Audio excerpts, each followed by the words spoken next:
Super tasty ആയിട്ടുള്ള ഒരു ഐറ്റമാണ്. നോമ്പ് കാലത്ത് നമുക്ക് ഒരിക്കലും വീടുകളിൽ ഒഴിച്ചുകൂടാനാവാത്തൊരു സാധനമാണ് തരിക്കഞ്ഞി. അപ്പോൾ നമ്മൾ തീർച്ചയായിട്ടും സ്ഥിരമായിട്ട് ഉണ്ടാക്കുന്ന രീതികളിൽ നിന്നും വ്യത്യസ്തമായ രീതിയിൽ നമുക്കൊന്ന് ഉണ്ടാക്കി നോക്കിക്കൂടെ. Hi friends, food and travel ഡയറീസിലേക്ക് എല്ലാവർക്കും സ്വാഗതം. ഇന്ന് ഞാൻ വന്നിരിക്കുന്ന ഒരു നോമ്പ് വിഭവമായിട്ടാണ്.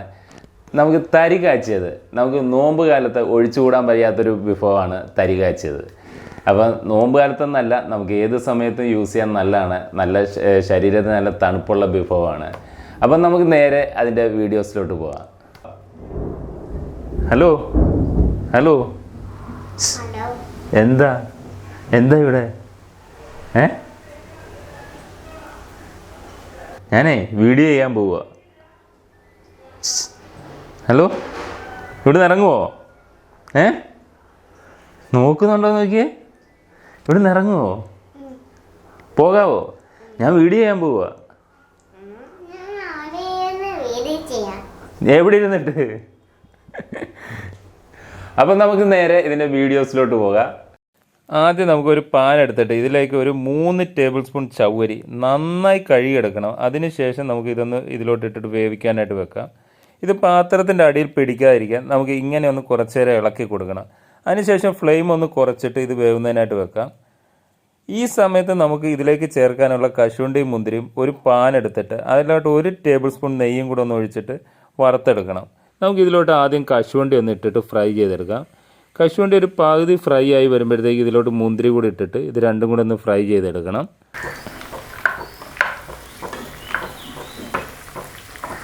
കശുവണ്ടി മുന്തിരി നന്നായി ഫ്രൈ ആയി വന്നിട്ടുണ്ട്. ഇത് നമുക്കൊന്ന് തണുക്കുന്നതിനായിട്ട് മാറ്റി വെക്കാം. ഈ സമയത്ത് തന്നെ നമ്മൾ വെച്ചിരുന്ന ചവ്വരി നന്നായി വെന്ത് വന്നിട്ടുണ്ട്. ഇതും കൂടെ നമുക്കൊന്ന് തണുക്കാനായിട്ട് എടുത്ത് മാറ്റി വെക്കാം. നമ്മളിന്ന് തരിക്കഞ്ഞി ഉണ്ടാക്കുന്നത് 2 കവർ പാലിനകത്താണ്. നമുക്കന്നിപ്പോൾ പാലൊന്ന് പൊട്ടിച്ചൊഴിച്ച് കൊടുക്കാം.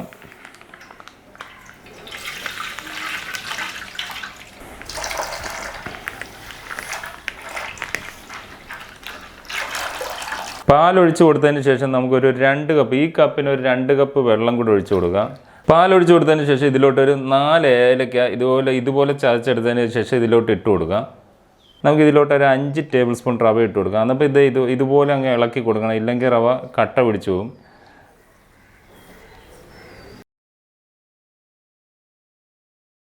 ഇതെന്താണെന്ന് പറഞ്ഞാൽ നമ്മൾ ഇതിൻ്റെ കൂടെ തന്നെ ചവ്വരി കൂടെ ചേർക്കുന്നുണ്ട്. ചവ്വരി ഒരു 3 ടേബിൾ സ്പൂൺ നമ്മൾ വേവിച്ചെടുത്ത് വെച്ചിട്ടുണ്ട്. കാരണം ഇത് 2 റവയാണേലും ചവ്വരി ആണെങ്കിലും ഇത് വെന്ത് വരുമ്പോഴത്തേക്ക് ഇത് ഭയങ്കരമായിട്ട് കുറുകി വരുന്ന സാധനങ്ങളാണ്. അതുകൊണ്ടാണ് ഇത് അധികം ക്വാണ്ടിറ്റി ഇടല്ലെന്ന് പറയുന്നത്. റവ ഇതിൽ നമ്മൾ ഈ പറഞ്ഞ ക്വാണ്ടിറ്റിയിൽ അധികം ഇടല്. നമുക്ക് ഒരു 2 കവറിലാണെങ്കിൽ 5 ടേബിൾ സ്പൂൺ റവ മതി. പിന്നീട് ഇത് നമുക്കൊന്ന് ഇങ്ങനെ ഇളക്കി കൊടുത്തുകൊണ്ടിരിക്കണം. റവ ഇതിനു വേണ്ടി ഇടുമ്പോൾ നമ്മൾ എപ്പോഴും ശ്രദ്ധിക്കേണ്ടതെന്ന് പറഞ്ഞാൽ പാല് തിളയ്ക്കുന്നതിന് മുൻപ് തന്നെ റവ ഇടണം. നമ്മൾ ഏലക്കാക്കിയിട്ട് പാല് വെച്ചതിന് ശേഷം ചെറുതായിട്ടൊന്ന് ചൂടായി വരുന്ന ടൈമിന് തന്നെ ഇത് റവ ഇടണം. ഇത് കട്ടയാകാണ്ട് ഇങ്ങനെ ഇളക്കി കൊടുക്കാം. നമുക്ക് ഇതൊന്ന് കുറുകി വരുമ്പോഴത്തേക്ക് ഇതിലോട്ട് ഒരു 5 ടേബിൾ സ്പൂൺ പഞ്ചസാര, ഇത് 5 ടേബിൾ സ്പൂൺ പഞ്ചസാരയാണ് എടുത്തിരിക്കുന്നത്, ഇതുകൂടി ഇട്ട് കൊടുക്കണം. എന്നിട്ട് ഒന്ന് ഇളക്കി കൊടുക്കാം. പിന്നെ ഇതിലോട്ട് ടേസ്റ്റിന് വേണ്ടി നമ്മളൊരു അല്പം മിൽക്ക് മെയ്ഡ് കൂടെ ചേർക്കുന്നുണ്ട്. അത് ഓപ്ഷണലാണ്, വേണമെങ്കിൽ മതി. പക്ഷേ അതുകൂടെ ചേർക്കുമ്പോൾ നല്ല ടേസ്റ്റാണ്, അടിപൊളി ടേസ്റ്റാണ്. നമുക്കിതിപ്പം കുറുകി വന്നിട്ടുണ്ട്. ഇതിലോട്ട് ആ മിൽക്ക് മെയ്ഡും കൂടെ നമുക്കൊന്ന് ഒഴിച്ചു കൊടുക്കാം. ഇതിലോട്ട് ഒരു 2 ടേബിൾ സ്പൂൺ മിൽക്ക് മെയ്ഡും കൂടെ ഒഴിച്ചു കൊടുക്കാം. നമ്മൾ വേവിച്ചെടുത്ത് വെച്ചിരിക്കുന്ന ചവ്വരി കൂടി ഇതിലോട്ട് ഇട്ട് കൊടുക്കുക. ഇപ്പം നമ്മുടെ തരിക്കഞ്ഞി പാകമായി വന്നിട്ടുണ്ട്. ഇതിങ്ങനെ ഒരു തിളച്ച് വന്നതിന് ശേഷം നമുക്കിതൊന്ന് ഫ്ലെയിം ഓഫ് ചെയ്യണം. നമ്മളിപ്പോൾ ഇത്രയും ലൂസാക്കി വേണം ഇതെടുക്കാൻ. കാരണം ഇതെന്താണെന്ന് പറഞ്ഞാൽ ഇത് ഇരിക്കും തോറും ചവ്വരി റവയായതുകൊണ്ട് നമുക്ക് കുറുകും. ഇതുണ്ടല്ലേ, ഇത്രയും ലൂസായിട്ട് ഇതെടുക്കാവുള്ളൂ. ഇത് നമുക്ക് ഇനി ഫ്ലെയിം ഓഫ് ചെയ്തതിന് ശേഷം കശുവണ്ടി മുന്തിരിയും ഫ്രൈ ചെയ്ത് വെച്ചിരിക്കുന്ന ഇട്ട് കൊടുക്കാം. അതിന് ശേഷമാണ് ഇതിൻ്റെ ഒരു ടേസ്റ്റിന് വേണ്ടി നമുക്ക് അല്പം കറിവേപ്പിലയും ഉള്ളിയും കൂടെ ഒന്ന് താളിച്ചും കൂടെ ചേർത്ത് കഴിയുമ്പോൾ ഇവനൊരു അടിപൊളി സംഭവമാണ്. നമുക്ക് ഇതിലോട്ട് ഒരു 1/4 ടീസ്പൂൺ ഉപ്പ് കൂടി ഇട്ട് കൊടുക്കണം. നമുക്ക് ഫ്ലെയിം ഓഫ് ചെയ്തതിന് ശേഷം ഇതിലോട്ട് നമ്മൾ കശുവണ്ടി മുന്തിരിയും ഫ്രൈ ചെയ്തെടുത്ത് വെച്ചിരിക്കുന്ന ഇട്ടിട്ട് നമുക്കൊന്ന് ഇളക്കി കൊടുക്കാം. നമുക്ക് ഉള്ളിയും കറിവേപ്പിലയും ഇട്ട് താളിച്ചെടുക്കുന്നതിന് വേണ്ടി ഇച്ചിരി നെയ്യ് ഇട്ട് കൊടുക്കണം. എണ്ണ നന്നായി ചൂടായി വരുമ്പോഴത്തേക്ക് ഇതിലോട്ട് നമുക്ക് ഉള്ളി ഇട്ട് കൊടുത്ത് ഇതിലോട്ട് കറിവേപ്പിലയും കൂടെ നമുക്ക് ഇട്ട് കൊടുക്കാം.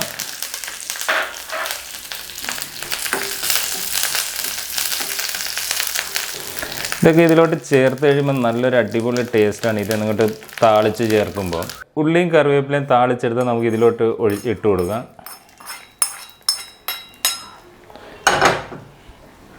ഇതൊക്കെ പണ്ട് കാലത്തൊക്കെ നമുക്ക് വീട്ടിലൊക്കെ ഉമ്മയൊക്കെ ഉണ്ടാക്കി തന്നിരുന്നൊരു സാധനമാണ്. നല്ല ടേസ്റ്റാണ് കേട്ടോ. ഇത് നമ്മൾ കരുതുന്ന കൂട്ടല്ല, ഉള്ളിയും കറിവേപ്പിലയും കൂടെ താളിച്ച് ചേർക്കുമ്പോൾ ഒരു അടിപൊളി വെറൈറ്റി ടേസ്റ്റാണ്. നിങ്ങൾക്കപ്പം വീഡിയോസ് ഇഷ്ടപ്പെട്ടിട്ടുണ്ടെങ്കിൽ തീർച്ചയായിട്ടും നിങ്ങൾ ലൈക്ക് ചെയ്യണം. അതോടൊപ്പം തന്നെ എൻ്റെ ചാനൽ കൂടി ഒന്ന് സബ്സ്ക്രൈബ് ചെയ്യുക. ഇത് നമുക്ക് മറ്റൊരു ബൗളിലോട്ട് മാറ്റാം.